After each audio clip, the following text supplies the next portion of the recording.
E aí, pessoal, tudo bem com vocês? Meu nome é Claudenir Dias, sou doutorando em artes pelo Instituto de Artes da Unesp em São Paulo.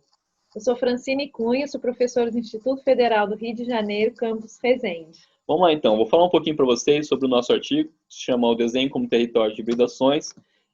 Nós estruturamos esses artigos em 3 pontos. O primeiro, nós vamos falar sobre os conceitos do desenho, os aspectos teóricos e históricos. Na segunda parte, vamos fazer uma análise sobre algumas proposições artísticas. E na terceira parte, finalizando o artigo, fazer uma fala sobre a perspectiva contemporânea do desenho. Os autores que vão fundamentar esse artigo são Cecília Salles, falando um pouquinho sobre as redes de criações, a Faigo Strover falando justamente do processo de criação, e o professor Agnes Valente falando sobre a hibridação interformativa, essa criação realizada em coautorias. Bom, o conceito de desenho que a gente vai utilizar aqui no nosso artigo, ele se refere a um conceito que foi utilizado no Renascimento já, que é o desenho como um ato intelectual, ou seja, o desenho como linguagem.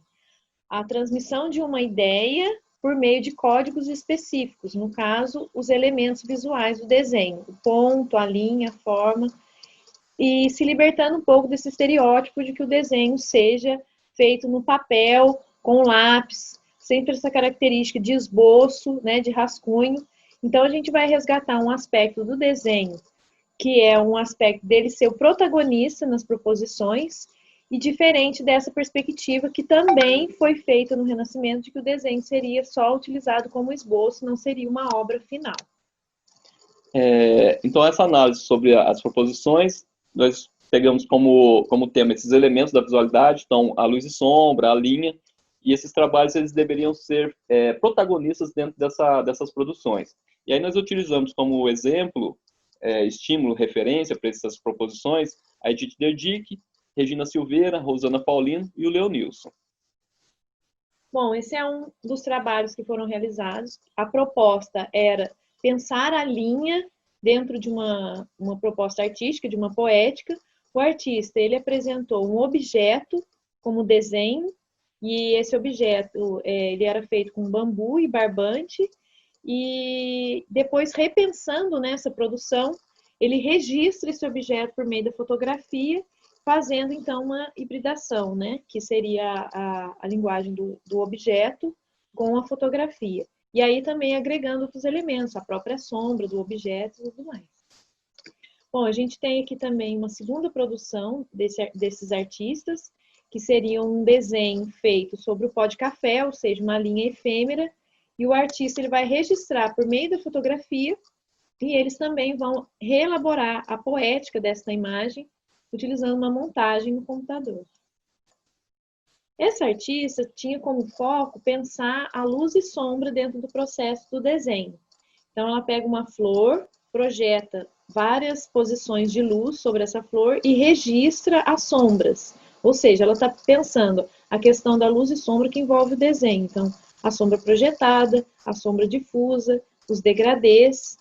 E aí o resultado final, ela se desprende essa sombra do objeto, a gente não tem mais essa relação sombra-objeto, mas sim a sombra ela se torna protagonista na produção. E essa última proposta, a artista ela já tinha uma visão ampliada do que seria o desenho, então ela trabalha com vários procedimentos, ela trabalha com projeção, com fotografia e com uma intervenção também sobre a foto. E aí ela faz também nessa produção uma denúncia, né? No caso que ela também estava pensando a linha, por isso ela costura, né, sobre a fotografia. Bom, esse trabalho nosso, nessa breve apresentação, mostrou um pouco de que o desenho, ele se reconfigurou a partir de novas tecnologias, né, e novas formas de se produzir, novos procedimentos. Então, a gente pode agregar aqui alguns termos que foram abordados nesse artigo, que é a hibridação e as coautorias, e a gente está pensando, então, esse conceito do desenho desvinculado do que seria esse desenho esboço, mas ampliando os territórios do desenho e suas possibilidades.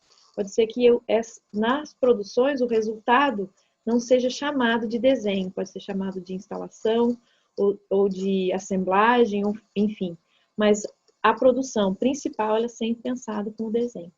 Pessoal, esse aqui é um breve organização que nós fizemos sobre o nosso artigo.